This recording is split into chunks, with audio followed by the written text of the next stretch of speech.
Olá, aqui é o pastor Igor de Carvalho da Igreja Adventista de Curicica.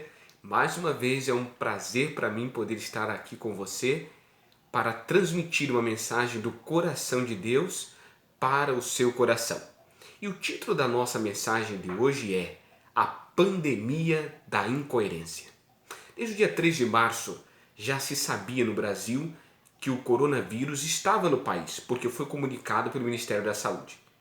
Infelizmente, ignorando completamente esta advertência, vários veículos de comunicação, redes de televisão, de rádio, revistas, noticiaram que não haveria qualquer problema em se celebrar o carnaval porque o nosso país é tropical e a nossa população é jovem. E esses veículos de comunicação, essa mídia, entrevistou vários médicos que disseram que não haveria problema, até alguns infectologistas que falaram, não, o Brasil vai tirar de letra, o nosso país é tropical, nosso clima é quente, nossa população é jovem, o carnaval não oferece tanto perigo, pode comemorar. E assim, milhares e milhares de pessoas em todo o país foram às ruas, saíram em blocos, foram até os sambódromos para assistir e participar do carnaval. Quantos se envolveram em orgias sexuais, em práticas coletivas de vício, como de drogas e álcool e tantas outras coisas. Enquanto isso, o vírus estava se proliferando pelo Brasil. Resultado, uma semana depois, os mesmos médicos, infectologistas e veículos de comunicação, as mesmas redes de rádio e televisão e as revistas estavam dizendo: cuidado, evite o contato social, se isole, fique em casa. E interessante, o curioso, é o que mais foi apelado para se evitar era de ir à igreja. E é lógico que nós não estamos endossando aqui que devemos ter cultos nesse período. É claro que não.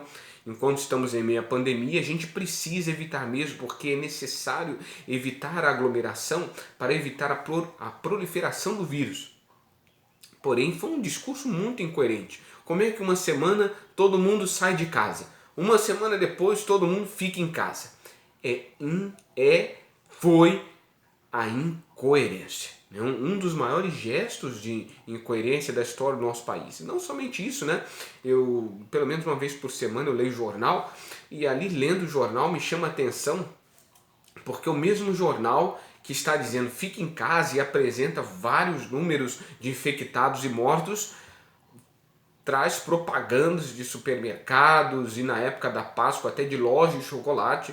A gente fica pensando assim, como é que é? Para ficar em casa ou é para fazer aglomeração no supermercado? Você veja a incoerência. Por quê? Porque tanto essas propagandas quanto também o carnaval envolvem um grande, intenso movimento financeiro. E não somente isso, o carnaval envolve um desejo quase que instintivo, por causa do pecado, podemos dizer assim, de muitas pessoas, de poderem extravasar toda a sua carne, todos os seus desejos, toda a sua luxúria, toda a sua lascívia, numa festa que contribuiu muito para que essa pandemia estivesse instaurada em nosso país, pois vieram para cá pessoas do mundo inteiro. Por isso que eu digo que a Covid-19, mais do que ser uma pandemia promovida por um vírus chinês, é sim a pandemia da incoerência. Falando em incoerência, você sabia que a Bíblia Sagrada, lá em 1 João, fala sobre 4 momentos, 4 situações em que o cristão pode ser incoerente? Está aqui em 1 João capítulo 1 e capítulo 2. Eu convido você a abrir a sua Bíblia. 1 João capítulo 1 e capítulo 2 nos fala aqui sobre 4 circunstâncias em que um cristão pode ser incoerente. Você sabe que a incoerência foi uma das coisas que Jesus mais combateu quando esteve aqui. E é por isso que ele repreendia tantos fariseus, por causa da hipocrisia deles. Hipocrisia é incoerência. É você falar uma coisa e viver outra. Jesus falou: ai de vós, escribas e fariseus hipócritas, porque colocais um jugo sobre o povo, que vós com um dedo só não quereis levar. Ai de vós, escribas e fariseus hipócritas, porque vocês comem um mosquito, coam um mosquito, melhor dizendo, né? E engolem um camelo. Então Jesus por várias vezes repreendeu esta incoerência dos fariseus e escribas. E aqui em 1 João, nós lemos, né, 1 João capítulo 1, por exemplo, versículo 6, nós temos aqui a primeira circunstância que o cristão pode ser incoerente. 1 João 1,6 diz: se dissermos que mantemos comunhão com Ele e andarmos nas trevas, mentimos e não praticamos a verdade. Primeira circunstância que o cristão pode ser incoerente. Se ele diz que tem comunhão com Deus, mas anda nas trevas. Amados, nós não podemos viver uma vida dupla. Você que é cristão não pode ser duas caras. A gente tem que ter cuidado, né, com aquele famoso cristão Raimundo, ou seja, um pé na igreja, outro pé no mundo. Nós não podemos pregar e ensinar uma coisa e viver outra. Eu tive um professor de teologia, que a maioria de vocês deve conhecer, porque ele é muito conhecido, não apenas no meio adventista, mas também no meio evangélico, o professor Rodrigo Silva, professor doutor Rodrigo Silva. Ele dizia para nós: você pode ser a única Bíblia que as pessoas vão ler. Então a gente precisa ter mesmo cuidado com o testemunho e dar um bom testemunho do Evangelho de Cristo. Nós vivemos no meio de uma sociedade pós-moderna. E para essa sociedade pós-moderna, o que mais importa não é tanto o que nós pregamos. Vejam, hoje a questão dos estudos bíblicos, da distribuição de impressos ainda é muito importante. Mas isso não impressiona tanto as pessoas quanto a nossa vida. Porque o que as pessoas querem hoje, estão preocupadas, não é tanto com o conteúdo que nós temos a transmitir, mas se nós estamos vivendo aquele conteúdo. Porque a mente do pós-moderno ela é 100% prática. Então vamos viver o Evangelho. Vamos viver o que nós pregamos. O que quer dizer a palavra cristão? Cristão quer dizer parecido com Cristo. Então, se eu professo que eu sou cristão, preciso ser parecido com o Mestre. E que Deus nos ajude nisso. Eu me lembro de uma vez ter lido um livro de um pastor presbiteriano, muito bom, intitulado A Lei da Perfeita Liberdade, um comentário aos 10 mandamentos, e comentando ali o terceiro mandamento que diz: não tomarás o nome do Senhor teu Deus em vão. Ele diz assim: existem alguns que tomam o nome de Cristo indevidamente e conseguem ser um santo na ceia do Senhor, um pecador no trabalho e um demônio dentro de casa. Repetindo, alguns conseguem ser um santo na ceia do Senhor, quer dizer, na igreja, um pecador no trabalho e um demônio dentro de casa. Que esta não seja a vida de nenhum de nós. O segundo momento em que o cristão pode ser incoerente está aqui em 1 João 1, versículos 8 e 10. 1 João 1, versos 8 e 10 diz: se dissermos que não temos pecado nenhum, a nós mesmos nos enganamos e a verdade não está em nós. Se dissermos que não temos cometido pecado, fazemos-lo mentiroso e a sua palavra não está em nós. Reparem-nos, se nós dissermos que não temos pecado, nós estamos com isso chamando a Deus de mentiroso. Por quê? Porque a nossa natureza é pecaminosa. Nós já nascemos com uma tendência cultivada, ou melhor dizendo, uma tendência herdada para o mal. Todos nós nascemos com defeito de fábrica.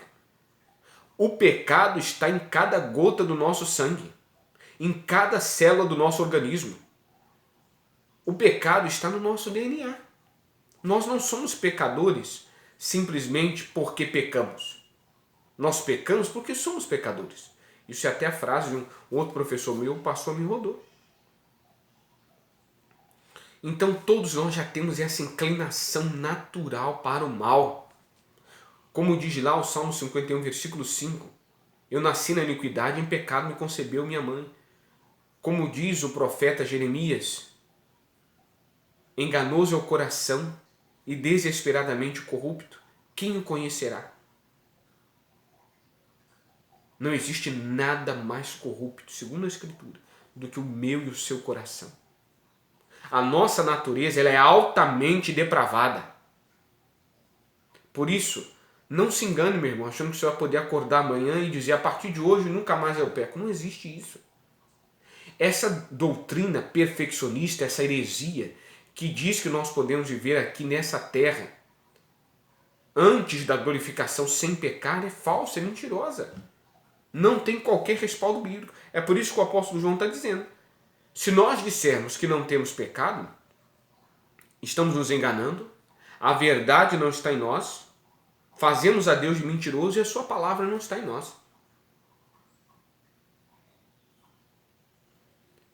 Por que as pessoas que afirmam, todas elas, que nós podemos viver aqui sem pecar, quando a gente pergunta, e você já atingiu esse patamar? Eu não posso dizer isso. Responde assim, por que não pode dizer?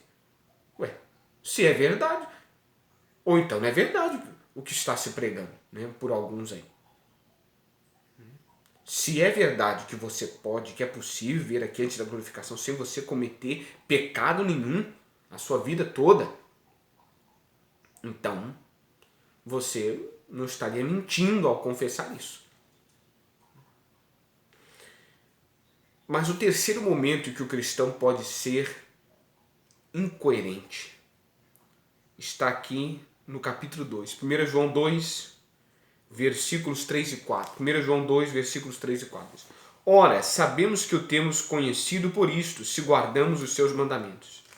Aquele que diz, eu conheço e não guarda os seus mandamentos, é mentiroso e nele não está a verdade. Terceira maneira do cristão ser incoerente. Se diz que conhece o Senhor, mas não obedece os seus mandamentos. Sabemos que Deus nos deu os seus mandamentos de forma resumida. Lá em Êxodo capítulo 20 e Deuteronômio 14, os 10 mandamentos. O resumo da lei de Deus. E os 10 mandamentos são: não terás outros deuses diante de mim. Não farás para ti imagem de escultura. Não tomarás o nome do Senhor teu Deus em vão. Lembra-te do dia de sábado para o santificar. Honra teu pai e tua mãe. Não matarás. Não adulterarás. Não furtarás. Não dirás falso testemunho contra o teu próximo e não cobiçarás. São esses os 10 mandamentos. E desde o Antigo Testamento, e Jesus vai confirmar isso, a motivação para eles é aquela: amar a Deus de todas as minhas forças, com todo o meu coração, de todo o meu entendimento, e ao meu próximo como a mim mesmo. E quando eu tenho esse amor, eu consigo cumprir, eu consigo praticar esses 10 princípios. A primeira tábua da lei, os primeiros 4 mandamentos, dizem respeito à prática do meu amor para com Deus. Os outros 6 mandamentos dizem respeito à prática do meu amor para com o meu semelhante. E a gente vive hoje uma geração de muitos cristãos que dizem: eu conheço ao Senhor, eu amo a Jesus, bota até adesivo de carro. Veste camisas, eu amo a Cristo. Diz até em inglês, né? I love you, Jesus.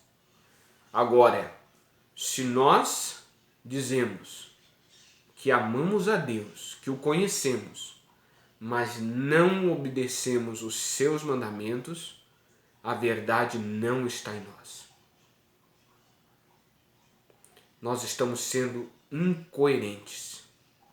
Jesus falou: se me amais, guardareis os meus mandamentos. Está em João capítulo 15. E em Tiago capítulo 2, versículos 10 a 12, o apóstolo divinamente inspirado ali diz: aquele que guardar toda a lei, mas tropeçar num só ponto é culpado de todos. Então nós devemos obedecer não apenas 8 ou 9 mandamentos, mas os 10. O quarto momento em que o cristão é incoerente está aqui, 1 João 2, versículos 9 até o 11. 1 João 2, versos 9 a 11. Diz: aquele que diz estar na luz e odeia a seu irmão, e até agora está nas trevas. Aquele que ama seu irmão permanece na luz e nele não há nenhum tropeço. Aquele, porém, que odeia seu irmão está nas trevas, e anda nas trevas, e não sabe para onde vai, porque as trevas lhe cegaram os olhos. Quarto momento em que o cristão é incoerente. Quando ele diz que anda na luz, mas não ama seu irmão, odeia o seu irmão. Se eu digo que ando na luz de Cristo, eu preciso amar o meu semelhante. Necessariamente. Amar o meu irmão. Eu não posso guardar contra ele mágoa, ódio, rancor, muito menos inveja. E o texto aqui fala que se eu digo que ando na luz, mas eu odeio meu irmão, eu estou nas trevas, estou cego espiritualmente. Está você cego espiritualmente? Talvez você carregue a sua Bíblia e vá para a igreja. Talvez você ore todos os dias. Faça o culto com a sua família em meio a essa quarentena. Se vista decentemente. Tenha uma alimentação adequada. Tantas outras coisas poderíamos mencionar aqui. É dizimista. Observa o sábado. Tantas outras coisas, né? Paga os seus impostos. Sustenta a sua família. Mas se você não ama o seu irmão, se você ainda guarda no seu coração mágoa, rancor, inveja contra alguém, meu querido, minha querida, você ainda está nas trevas. Você está cego espiritualmente. E Jesus falou: eu sou a luz do mundo. Aquele que crer em mim não andará em trevas, mas terá a luz da vida. Eu vim para aqueles que não veem, enxerguem, disse o Salvador. Se você não consegue perdoar um irmão, um membro da sua família, um colega de trabalho, ou de faculdade ou de escola, se você não consegue perdoar alguém que você precisa, se você ainda guarda no seu coração amargo rancor, vá a Cristo. Peça a Ele agora mesmo, para que Ele te ajude a perdoar, para que Ele te ajude a vencer isto. Se você tem o seu coração dominado pela inveja, peça ao Senhor que te ajude a superar isto. E o Espírito de Deus vai te dar condições. E aí sim, você vai saltar das trevas para a luz. Você vai enxergar a luz da vida, que é Cristo. Porque você será misericordioso com o Pai. Vamos orar neste momento? Querido Pai Celestial, estou nesse momento conectado com vários irmãos, em meio a esta pandemia, que não é apenas do novo coronavírus, não é apenas da Covid-19, mas também é uma pandemia de incoerência. Senhor, por favor, nós te suplicamos, não permita, Pai, que sejamos cristãos incoerentes. Que assumamos para nós o título de cristãos, mas não vivamos como Cristo viveu. Senhor, nós queremos ser mais parecidos com Jesus. Por favor, Pai, nos ajude. Talvez alguns aqui, Senhor, estão vivendo uma vida dupla. Pregando, ensinando uma coisa e vivendo outra. Senhor, nos ajude para que o nosso discurso esteja alinhado com aquilo que nós fazemos. Porque quando uma pessoa diz uma coisa e faz outra, isso é um sinal não apenas de incoerência, mas também de loucura, de insanidade mental. E Pai, acima de tudo, nos ajude a amar de verdade. Inclusive aqueles que não correspondem ao nosso amor, para que nós possamos enxergar completamente a luz da vida, para que tenhamos a luz que é Jesus, para que saiamos e sejamos curados da cegueira espiritual. Continue a nos proteger e a nos guardar de todo perigo, de toda praga, de todo mal.